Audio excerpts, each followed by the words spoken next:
Hey, this sounds for Request for Music, and in this video I want to show you how to connect a sequencer with some of the things that I've added in the latest updates for decks. So first of all, let's put up decks. So I'm going to look in for that in list, and I'm going to use, well, I don't even have to use my poly inputs. I'll just take the other inputs actually. So I'll take something like, what shall I take? I'll take my Gensec. So not a normal sequencer, but I'll take this one. I'll shove this out of the way. Something like that. Because Gensec is a generative sequencer which is going to create some notes by itself. So I have a pitch and a gate output, and I could do that with a normal sequencer as well. And so what I need is to connect those pitch and gate inputs into my external modulation inputs. So I'll take my pitch into number 1, I'll take my gate into number 2, and these connections don't do anything unless I choose them in my source list. So I have 12 options here to create some kind of modulation. On the left you have the source list that you can choose from. On the right you have your target list to choose from, and then you have a level in the center that you can dial up to +1 or -1 for whatever you want. So let's take my mod in 1 for this one, and I'll already take mod in 2 for the second one, and I'll hide my cables so you won't see them like this. So, and in the target side for mod in 1, which is the pitch, I'll take my mono pitch CV, which is going to run to all of the operators actually. And so I'll switch some of these off to begin with. So I could have done a reset, but then I would have to do this again, so I'll do it like this. And for mono pitch, if I have this set to 1, actually it is really a normal 1 volt per octave way of handling the pitch that is coming in. And in the off part here I have to switch on my mono gate, and also that needs some value. So that means that if I am now running this, it will give me sound as soon as I have some output, that is. So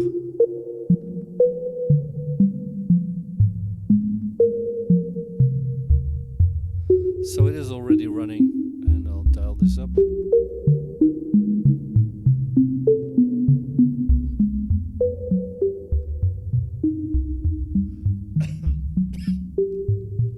And the generative sequencer, it allows you to set this to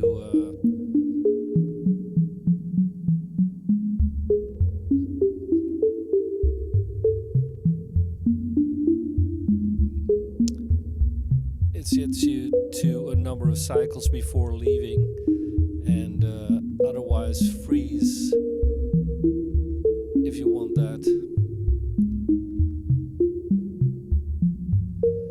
So if I set it up like this, it's going to freeze the movement. It's not going to change for the way it handles.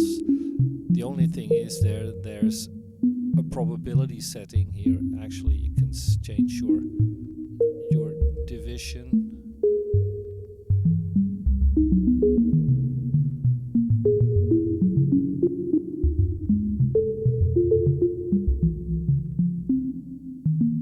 As I said, this is going to send it out to all of the operators. So if I take this next one,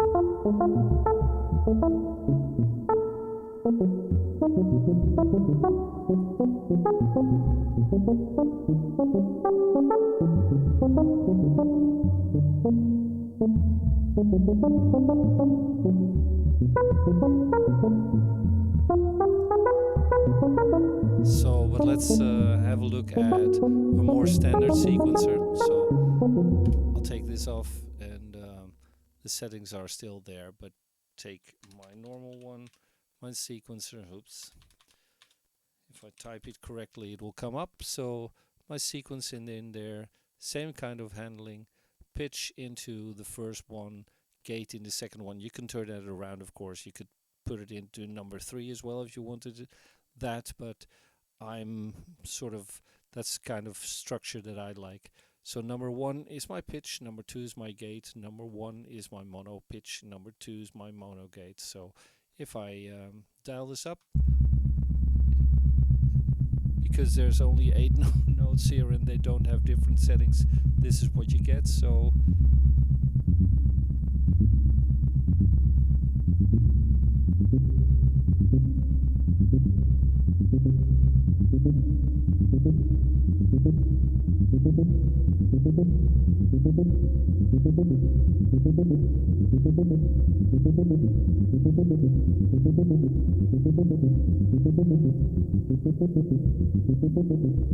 and of course it could.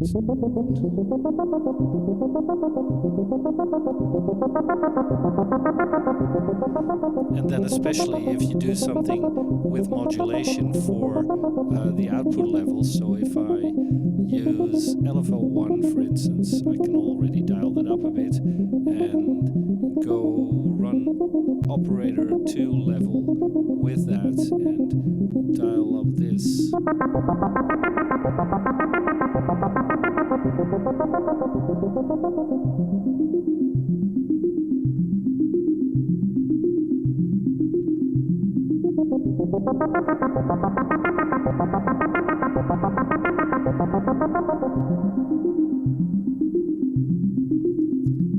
So it's pretty easy to work with.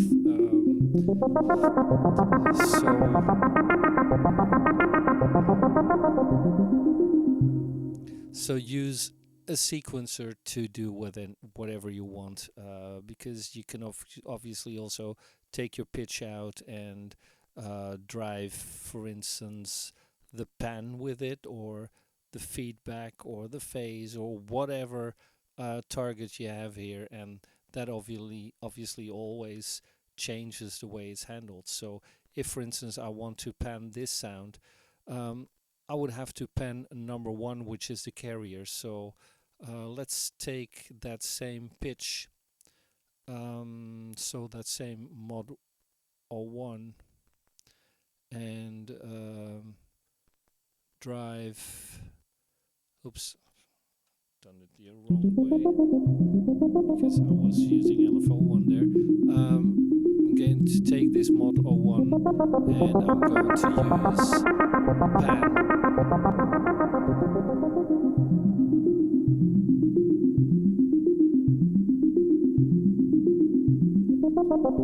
And it might be that the size difference is not large enough, so maybe I want to change the pan first and then change the value for this.